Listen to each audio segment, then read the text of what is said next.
Gerald Higginbotham's the RA in this video. Take one. Hey, Jess. Hi, Gerald. How you doing? Good. How are you? Chilling. Where you coming from? I just went to church. Okay. And where is that? It's in San Jose by Boy Christian Center. Yeah. Say Boy Christian. I don't know. So church is in. So religious, but like what religion? So I'm a Christian. Okay. Yeah.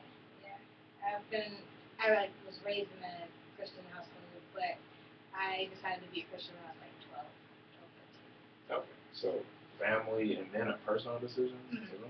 Yeah. My mom was very big on like making sure people knew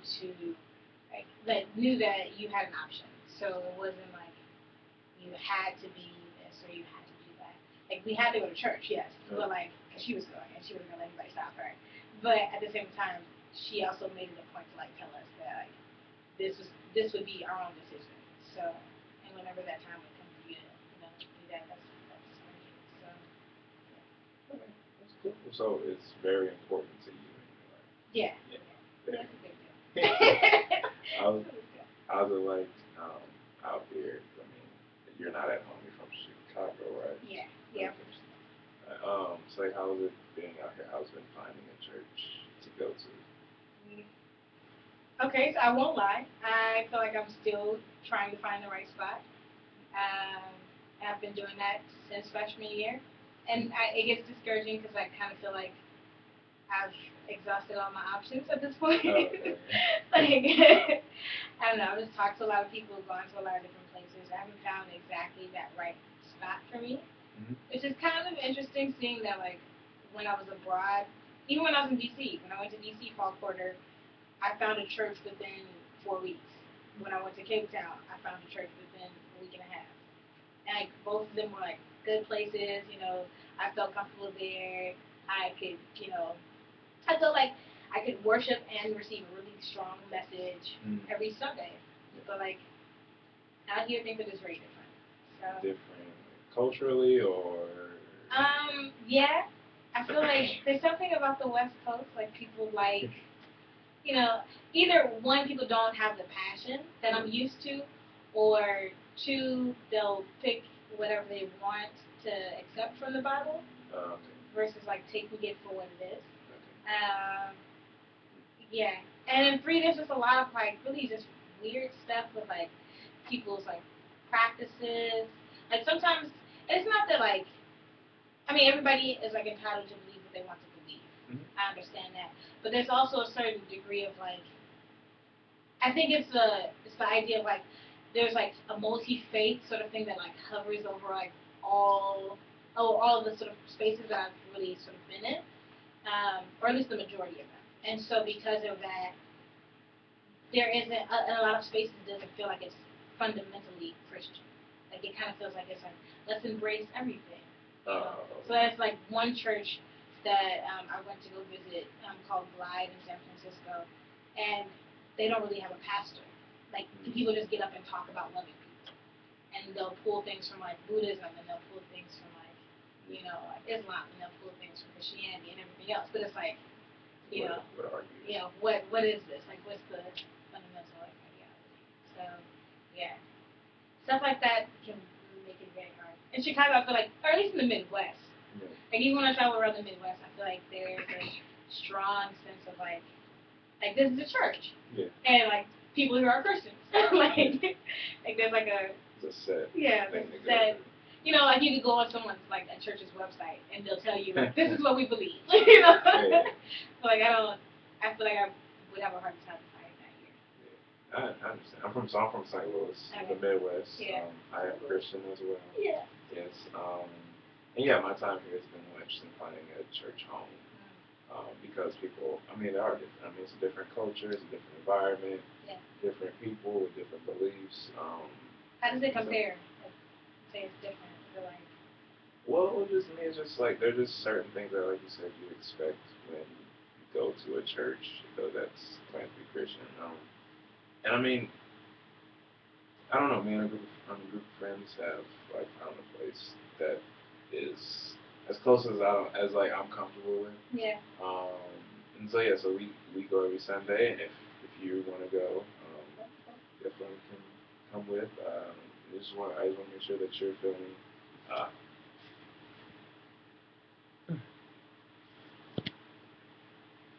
Alright.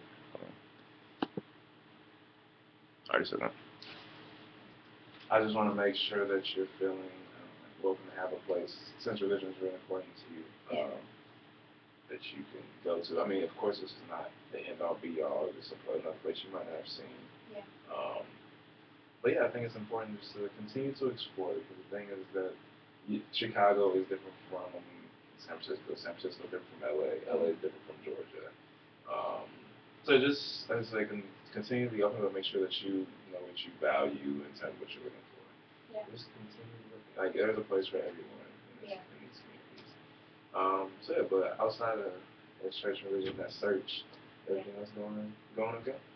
Yeah, I think so. I'm finding a good balance in terms of like my academic, extracurricular, social load right now. So that's good.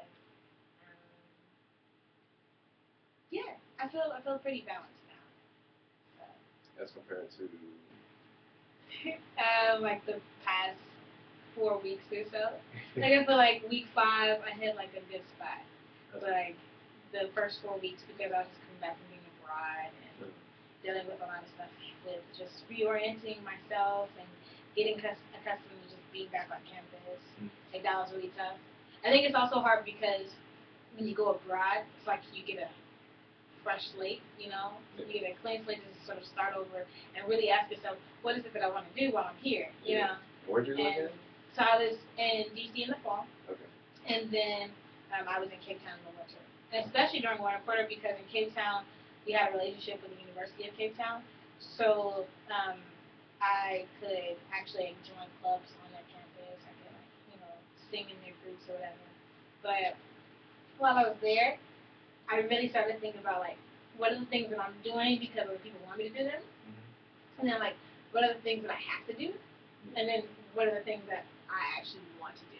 Right. And so because of that, I spent the majority of my time just getting to know people. Yeah. And, like, not even Stanford students, just, like, people in the area. And that was, like, that took up the space or time that, like, an extracurricular would have. And so now I'm coming back, and I want to spend more time investing in my friendships, my relationships with people, in the same way that I was doing while I was in Cape Town. But now, like, I'm coming back into extracurriculars. And so, like, that's taking up that time. And I kind of feel like I'm battling between the two. But I'm doing a better job, because, like, now I'm eliminating a couple things from my list, of, like, obligations and stuff. Okay. Still isn't perfect. Yeah. But, yeah. The school life is always that search for a balance. Yeah. How do you feel that in your extracurriculars you can, I guess, while doing those extracurricular activities, build those relationships that you're looking for, or is it your extracurricular activities detract away from building relationships? I mean, I feel like they can. I mean, yeah, they can. But I think right now, I'm kind of at this point where things are sort of cut and dry. It's like, this is the way I want things. I don't want this other stuff, you know. Because, like, right now, I think I'm just so busy trying to just get accustomed to the way things are that the extracurriculars aren't really functioning in terms of, like, a social capital kind of thing. They're functioning more in terms of just regular obligations. So, like, this is another thing on my plate. This is another thing I need to go do. This is another thing I need to go do. So I don't feel like it's, like, this is an opportunity for me to see people, or this opportunity for me to catch up. Because, I mean, like, while it could be, and maybe that's something that I need to discover, like, getting back into a place where it feels like it's an opportunity to do that. Because I feel like that's sophomore year, but I don't feel like that right now. And I think it's just because I'm coming back into it. Like, there wasn't like a easing into it. It's just plop back on campus, boom. Like, so. Have to make up for that time lost. Yeah, exactly. We're gone for a little bit. Yeah. For a long 2 quarters. Yeah. Yeah, that's hard. But do you feel like you're able to, I guess, reach out to those people that you are wanting to connect with, or is it like, are people seeming like to get lost in the shuffle? I feel like I'm doing a pretty decent job. I'm not, you know, it's not perfect by any means. the other thing is that like some people are reaching out to me, which I'm not used to. Cause like I'm just used to being the person that goes out and like text people and I'm just like, hey, when we gonna meet up? Let's do lunch. Let's go do homework together. Blah blah blah. But like now that I've been gone, people now are being somewhat more proactive, and like now they're the ones texting me, which is nice because I think at the end of sophomore year I was getting really frustrated and I was like, man, like this is a one-way friendship. Like these are all one-way friendships. Like nobody hits me up to say hey. Like everybody's just like, we'll wait for her. Or like our friendship would be based upon like what Jessica was doing versus like what the other person's doing as well. So it feels nice to be on the other side of things. And it's not like I'm not doing anything either. Like not at this point. Like it hasn't like completely reversed. It's just that now more people are engaging me, so I can engage back and not be cheaper. Yeah, that's good. That's a good. I'm glad you feel like those friendships are becoming more fully friendships. Yeah. I think that's important, and making sure that you also find a community on campus, and make sure you're still fostering those communities because it can be hard coming back. Yeah. I went to Santiago for a quarter. It's basically vacation. So I definitely understand. It's just jumping in and getting right back started with everything. Something. Come back. Alright, it's 11 minutes. So yeah, sorry. But yeah, there was one thing you said that I wanted to go back to, I forget. Yeah, just make sure that I guess when you jump back into things, like I know you said you took time to like consider like, what's important to you. Just make sure that you're always constantly reevaluating because the thing is things change. Yeah. And so when you are, I guess you're making those reevaluations and like feeling like you're having those obligations rather than like social capital, as you call it, as English. Just make sure that you're continuously reevaluating where you stand in those organizations and making sure that they contribute to you as much as, or you feel like it's contributing to you and your personal growth as you're contributing to them. And that can vary because it depends on what you're doing once again. So you're involved in what again? So right now there's a lot of like unofficial leadership stuff. And some of it's coming from like things that they're not like specific. They have no specific title. So like there's a lot of stuff that comes along with me being a Truman Scholar. It's a lot of people like saying, come here, do this, be in that, or show up at this event, talk about this with some other students, that kind of thing. I'm still involved with gospel choir, kind of helping on the logistics end, and doing some directing to a certain extent. I've been doing a lot of stuff for like peer advising unofficially for Stanford and Washington for Cape Town. So reading a lot of like students' applications and giving them pointers and that kind of thing. Okay. Like telling them about the program and that kind of thing.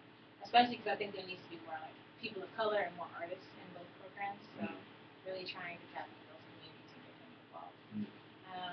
And then I'm working on a major project for next year and doing a lot of like recruiting and applying for grants and like just, meeting with the choreographers and music directors and dramaturgs and other like finances and that kind of thing for the project. So doing all that stuff hopefully. Yeah.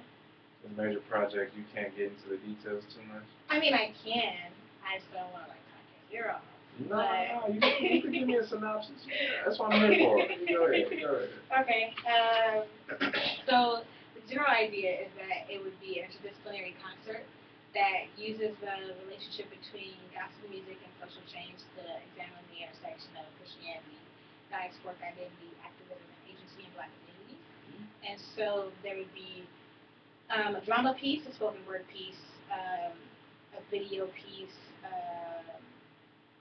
a dance component, and all this is happening to live music, and it's all interwoven. So it's not like this goes here, it's like video is happening simultaneously with spoken word, dance is happening simultaneously with music, like choreography to spoken word, like, video to song, that kind of thing. Like everything is working together, complement on each other. and all of it is like a free movement piece. So like the first movement focuses on how gospel music sort of functions as a storytelling form, and it deals with like issues of blood and like what blood represents in a Christian context in terms of salvation, sacrifice, martyrdom, that kind of thing, and redemption. And then looking at it in terms of Black identity, one drop rule, like male castration, things like that. And then so how gospel in itself becomes sort of a way to vocally express the ways in which struggle sort of becomes a part of our blood. And then the second movement focuses on the way that like the Black church is a hub for activism. So looking at predecessors and leaders during the civil rights movement who were from the church or people who worked with the church in order to arouse empathy, to mobilize people around social justice issues, that kind of thing. Yeah, but not just MLK. So, I mean, yes, MLK, Southern Christian Leadership Conference, but then people like Vernon Johns and like Abernathy and Andrew Young and all these other people that are some of the lesser known folks who are doing it before MLK, who are doing it while MLK was around, you know, who are doing it after MLK died. But yeah, people like that.